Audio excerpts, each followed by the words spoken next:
Spa community, it is so good to see you once again. I am Pastor Gloria Ingram. If you are here for the first time, I come with a ministry entitled Sisters Pushing Ahead. This ministry caters to the inner woman that nobody sees, but she determines what we become. She's driving our destiny. Oftentimes, God has another destiny in mind for us, another plan for us, but because our inner woman, which is the mind, the will, and the emotions, can be governed by itself, we can miss the direction that God is taking us. We want to be in this space with this ministry, in a place where we allow God to align our inner woman so that we can keep moving forward towards everything that God has for us. And I want to encourage your heart in this time that we have together regarding no more excuses. That's right, no more excuses. I remember when I was younger and I wanted to be able to achieve some things. And you know what? I always had an excuse as to why I couldn't do the very thing I wanted to do. First, it was, oh, it's not my time. The second excuse was, I don't know how to do that. The third excuse was, I don't know if anybody's even interested. I don't know if anybody's going to even want to hear what I have to say. And you know what?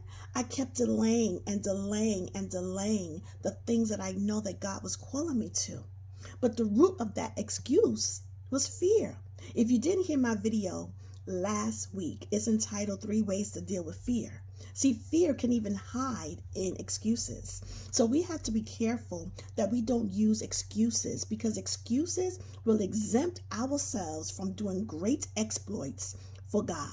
It will exempt us, because when we say the excuse, we begin to believe the excuse. And guess what? We find ourselves not doing anything, because now we are living according to the excuses that we have said to ourselves. So I was reading Moses, and I was so blessed. It even had put tears in my eyes, because I was reading how in Exodus 3, when God was calling Moses to free the Israelites from being under Pharaoh.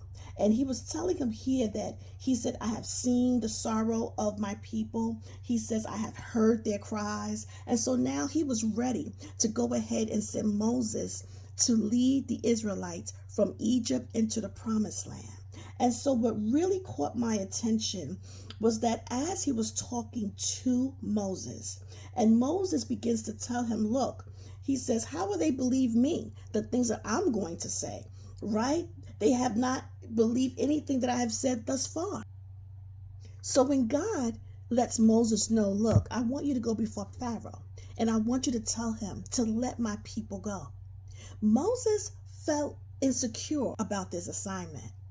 Have you ever been there before where you know God is calling you to do something and you begin to feel insecure about it? You begin to feel like you're not capable of getting it done? I want you to know that a lot of us fall into that category, even in everyday living. We know there are things we want to do. We know there are things that we should be doing, but somehow we don't see ourselves in that light. Somehow we don't see ourselves fulfilling that assignment that God has for us to fulfill. And Moses comes out and he says in Exodus 4, the 10th chapter, it says, and Moses said unto the Lord, O my Lord, I am not eloquent, neither heretofore, nor since thou hast spoken unto thy servant, for I am slow of speech and of a slow tongue. And the Lord said unto him, who hath made man's mouth? Or who maketh the dumb, the deaf, or the seeing, or the blind? Have I not the Lord? So in other words, Moses was pointing out his own flaw, his own weakness, how he saw himself not able to speak eloquently, not able to speak articulately, not able to speak the way he thought he should speak. So he didn't want to fulfill the assignment that God was calling him to do. And God had to come in, and God had to give him a mindset shift and let him know, look, did I not create your mouth? Did I not create the blind to see, the deaf to hear? In other words, I need you to do what I'm telling you to do, and I know how to help you get it done. Because later on he says, after he says all of that, he says, now therefore go, and I will be thy mouth, and teach thee what thou shalt say. You see, in this walk of life, we have to stop pointing out the thing that we believe is a weakness or a flaw, because God's not looking at that. God is looking at the willing heart that's willing to go and do what he's telling us to do. There are many that are capable, but few are willing, because you have to be able to get out of your head. You have to be able to get out of the way that you see yourself and focus on what God is saying. When I was reading this, it brought tears to my eyes, because for years I focused on everything I was not. For years I focused on everything that I could not do. I often wonder, how far would I be today had I not done that? That's called self-sabotage. That's called looking at yourself and sabotaging what God has put within you, because you or I can't see ourselves in that light. And it also creates imposter syndrome. I don't know if you know, but imposter syndrome is when you feel like a fake in your own skin. That's what imposter syndrome is. You don't even feel like it's you when you're doing certain things. And this is what Moses was feeling. He was feeling insecure with the role that God was giving him. Like God didn't already know that he wasn't eloquent with speech, or he wasn't articulate, or he had slow of speech, or maybe he stuttered. Like God didn't know that already. God created him. God knew exactly the flaw he had. But he also knew that he could use him for his glory, because of the person that Moses was, because of his heart. Oh my gosh. Lord, help us.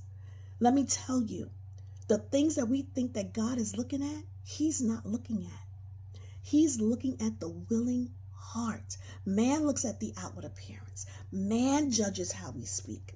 Man judges all the things that God's not even paying attention to. God will use those things in our life that causes us to refuse to step out in faith, that causes us to refuse to fulfill the assignment. No more excuses. It's time to fulfill the assignments that God is calling us to. I know you know what God is calling you to do, but because he has given us the greatest force of humanity, which is the power of choice, we choose whether or not we're going to fulfill it.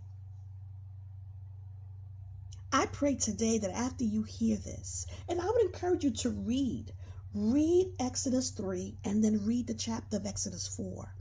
It is very encouraging how God was trying to stir up faith while giving Moses different exercises to do, to show him that he was able to get it done, to believe that God was with him, to believe that God was going to help him fulfill the assignment. And I want you to know today that God's going to help you do the same. God's going to help me do the same. Let us not focus on our flaws. Let us focus on God, who says if we walk in faith, that he's going to allow us to fulfill every assignment that we have. Spark community, no more excuses. I pray you were blessed, because I was blessed just reading and talking with you about it. God bless you and have a good day.